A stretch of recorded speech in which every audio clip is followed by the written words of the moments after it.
BlackBerry Mercury hands-on, you can watch our full impressions from our initial encounter with the device in the video below. If you prefer reading, just jump to the text below directly.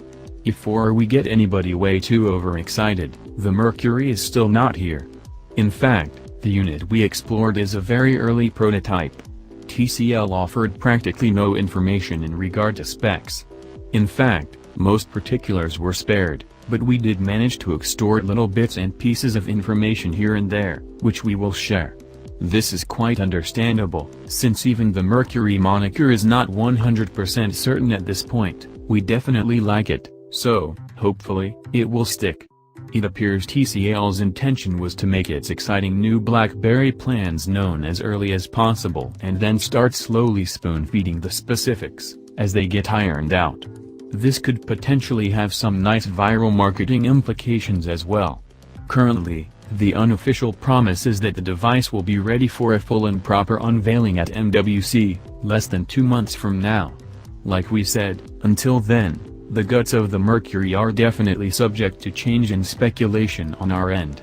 Since we did already somewhat touch on the subject, as covered a few earlier leaks, back when it was only known as the Detect 70, here is what we currently know for a fact and some additional predictions.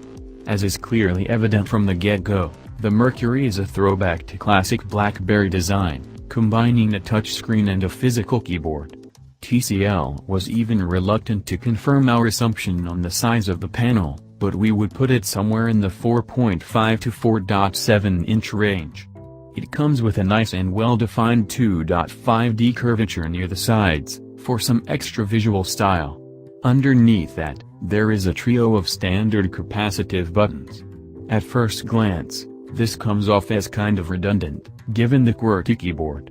However, after using the Mercury for a bit, we have to say that recovering the proper muscle memory required to type on a physical keyboard again did take some time, and we did appreciate the convenience of the familiar navigation control scheme. Speaking of the keyboard, it is great and quite reminiscent of that on the BlackBerry Private. BlackBerry's input in the hardware department definitely shines through, and it's not only skin deep. The tactile feel is great. No matter how good your haptic feedback trickery is, there is just something so profoundly satisfying in actually pressing a button. Since we mentioned the OS,